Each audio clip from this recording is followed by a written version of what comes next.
بسم اللہ الرحمن الرحیم۔ السلام علیکم ناظرین، میں ہوں ضیاء الرحمن اور آپ دیکھ رہے ہیں ہمارا چینل تبلیغ القرآن والحدیث۔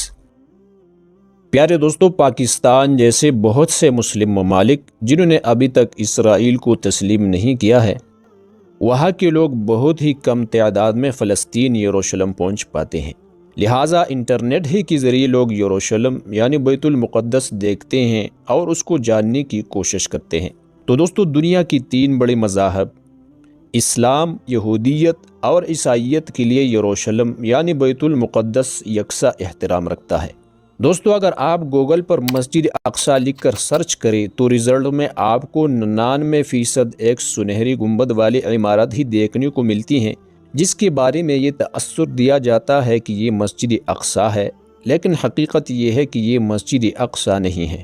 تو پیارے دوستو، یہودی میڈیا اس سنہری گنبد والی عمارت کو کیوں مسجد اقصیٰ ظاہر کرنے پر تلا ہے، اور حقیقت میں مسجد اقصیٰ کون سی ہے اور یہ سنہری گنبد والی عمارت کون سی ہے؟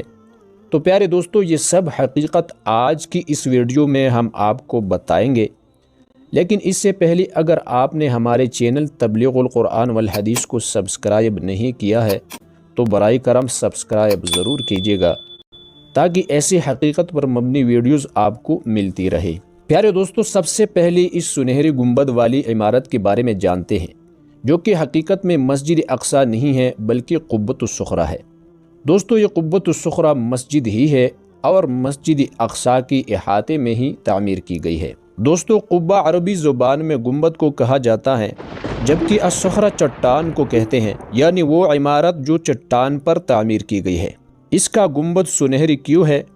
تو اس کے بارے میں یہ کہا جاتا ہے کہ اس پر اردن کی بادشاہ شاہ حسین نے اپنے دور حکومت میں 200 کلو سونا لگوایا تھا۔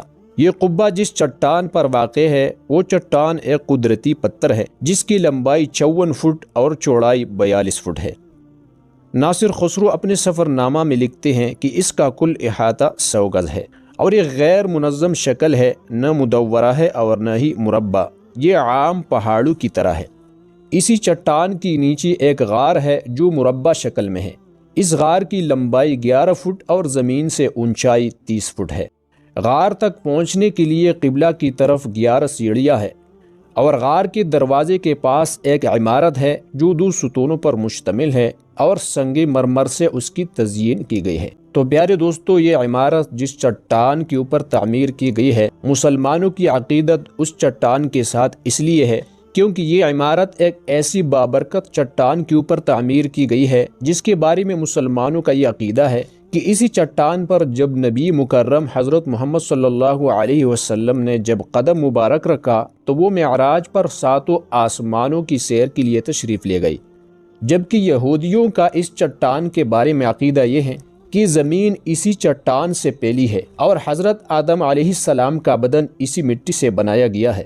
حضرت ابراہیم علیہ السلام نے حضرت اسحاق علیہ السلام کو اسی چٹان پر لٹایا اور اللہ تعالیٰ کے حکم سے ان کی قربانی دی، لیکن مسلم عقیدے کے مطابق وہ حضرت اسحاق نہیں بلکہ حضرت اسماعیل علیہ السلام تھے، جن کو حضرت ابراہیم علیہ السلام نے اللہ تعالیٰ کے حکم سے قربان کرنا چاہا، لیکن اللہ تعالیٰ نے ان کی جگہ ایک مینڈے کو قربان کیا اور حضرت ابراہیم علیہ السلام کی قربانی قبول فرمائی۔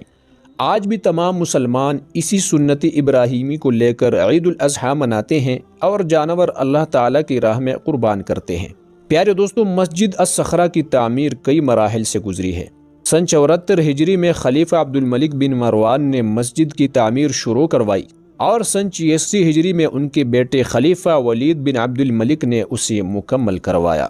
تو دوستو، یہ سنہری گنبد والی عمارت حقیقت میں مسجد اقصیٰ کی احاطے میں ہی تعمیر کیا گیا ہے، لیکن یہ مسجد اقصیٰ نہیں بلکہ مسجد اقصیٰ کی عمارت اس سے چند فاصلے پر ایک مستطیل شکل کی عمارت کی صورت میں موجود ہے۔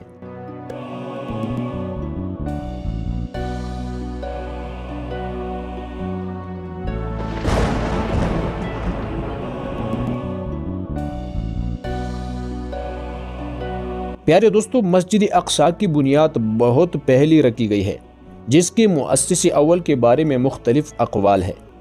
پہلا قول یہ ہے کہ سب سے پہلے فرشتوں نے اس کی تعمیر کی، دوسرا قول یہ ہے کہ سیدنا آدم علیہ السلام نے سب سے پہلی تعمیر کی۔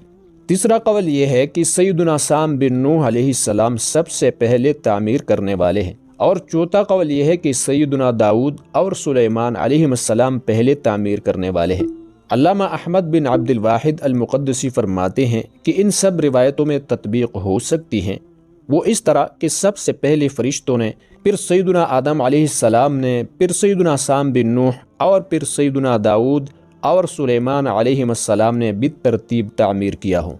تو پیارے دوستو، یہ بات واضح ہو گئی کہ مسجد اقصیٰ اور ہے اور قبۃ الصخرہ اور ہے، اور مسجد اقصیٰ کی احاطے میں ہی یہ سنہری گنبد والی عمارت قائم ہے، جسے بہت سے لوگ مسجد اقصیٰ سمجھتے ہیں، جو سراسر غلط فہمی ہے۔ دوستو، مسجد اقصیٰ کی گنبد کا رنگ سرمائی رنگ کا ہے، جبکہ گنبد الصخرہ کا رنگ سونے کی اینٹوں کی وجہ سے سنہری ہے۔ دوستو، اب یہ سوال پیدا ہوتا ہے کہ یہودی میڈیا انٹرنیٹ پر مسجد اقصیٰ کی جگہ قبۃ الصخرہ یعنی اس سنہری گنبد والی عمارت کی کیوں تشہیر کرنے میں مصروف ہے؟